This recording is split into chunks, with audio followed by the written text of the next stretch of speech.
High, this is Ritwika and very good morning সবাইকে। Welcome to my daily vlog. আমি কিন্তু উঠে একদম স্নান টান করে রেডি হয়ে গেছি, মানে বাড়ির জামা কাপড়ই পরেছিলাম। তারপরে কিন্তু আমি বাইরে বেরোনোর জন্য রেডি হয়ে গেছি। এই টপটা খুবই সুন্দর ছিল, এটা কিন্তু আমাকে মৈনাকি গিফট দিয়েছিল। আর প্যান্টটা তো তোমরা আগে অনেকবারই দেখেছো, জিন্সের প্যান্টটা জুডিও থেকে কেনা, ওটাও মৈনাকি গিফট করেছিল।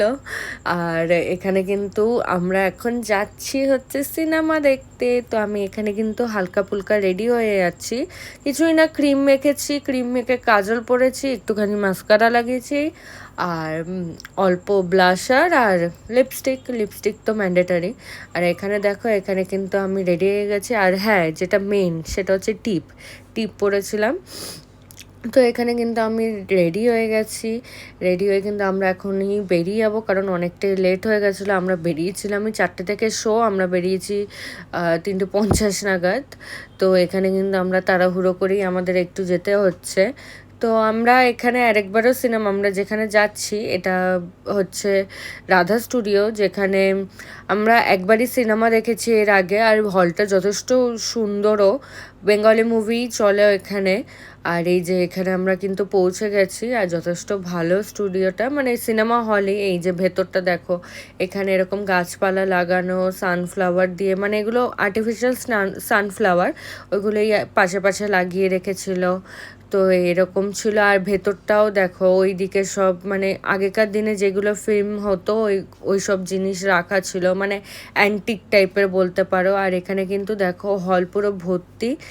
আর এখানে কিন্তু আমরা এবার আমাদের সিটে বসে যাবো। এখানে মানে পুরোই হল ভর্তি গেলে বলতে পারো।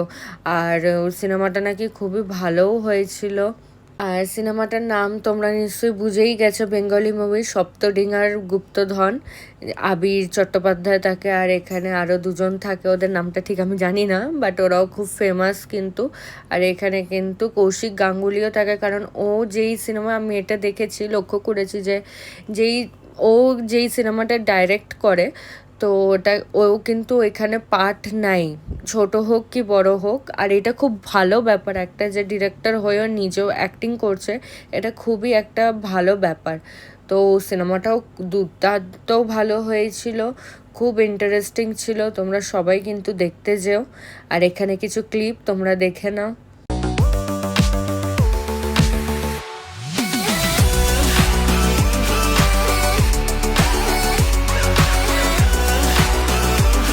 আর এখানে এটাই হচ্ছে লাস্ট সিন। তারপরে কিন্তু এই যে সিনেমা শেষ হয়ে গেছে, আমরা কিন্তু এখন বেরোচ্ছি। আর আমরা বেরিয়ে কিন্তু এখন একটুখানি বলতে পারো যে হঠাৎ করে আমরা ডিসাইড করলাম, মৈনাক আমাকে বললো, কি রে তুই কটা ভিডিও করবি, মানে রিল করবি? আমি বললাম হ্যাঁ, করাই যায়। আমরা একটা ভালো লোকেশনেও আছি, গল্ফ গ্রিনের কাছে এটা। তো গল্ফ গ্রিনে আমরা কিন্তু চলে গেলাম, গিয়ে আমরা 3-4টে রিল করেছি।